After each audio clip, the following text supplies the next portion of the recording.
Hi, my name is Rajan Matthews and I represent the Cellular Operators Association of India, which has as its members 9 of the largest cellular service operators of India. We want to celebrate the fact that we have now reached 800 million connections in India. That's a significant milestone, and now that puts us as the second largest telecom country in the world. Over the last decade, we've seen a significant growth in telecom penetration in India, and as we celebrate that fact, we want to acknowledge the significant role that our members have played in making that a reality here in India. It wasn't but a decade or so ago that we had to wait over 3 and 4 years to get a landline connection, and today you have a connection on demand. That was as a result of the great mobile revolution that has happened here in India, where affordability has now become the right almost of every one of our citizens to experience this great technology.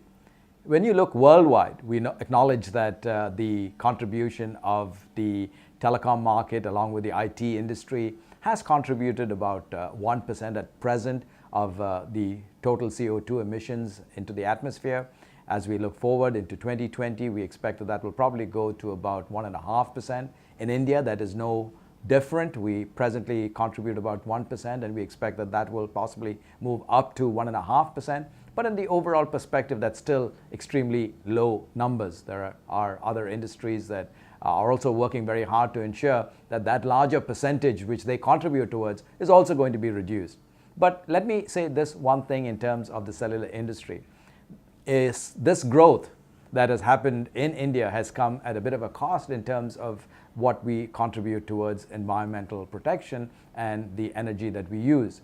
Because of the lack of grid power, as we've developed and as we've penetrated into the rural markets, the development of grid power and infrastructure has not kept pace. And as a result, we have had to rely on fossil fuels to be able to pick up the gap. Now, we have used diesel, which among all the alternatives is perhaps one of the more efficient ones. So even in that choice, we have tried to be responsible.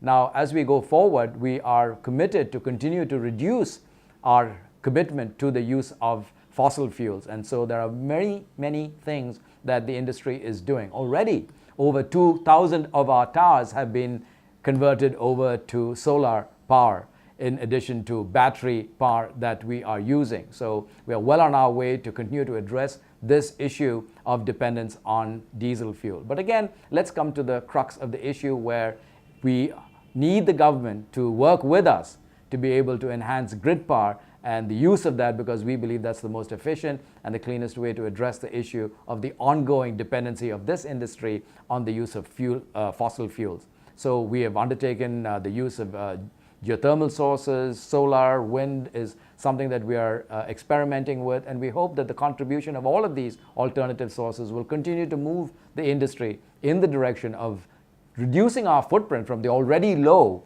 1.5% to perhaps even less than 1%, and even further reduce it from that point on. So we're looking to work with the government, and we ensure that our members are absolutely committed to ensuring that our children, our children's children, enjoy a green, safe environment. Thank you.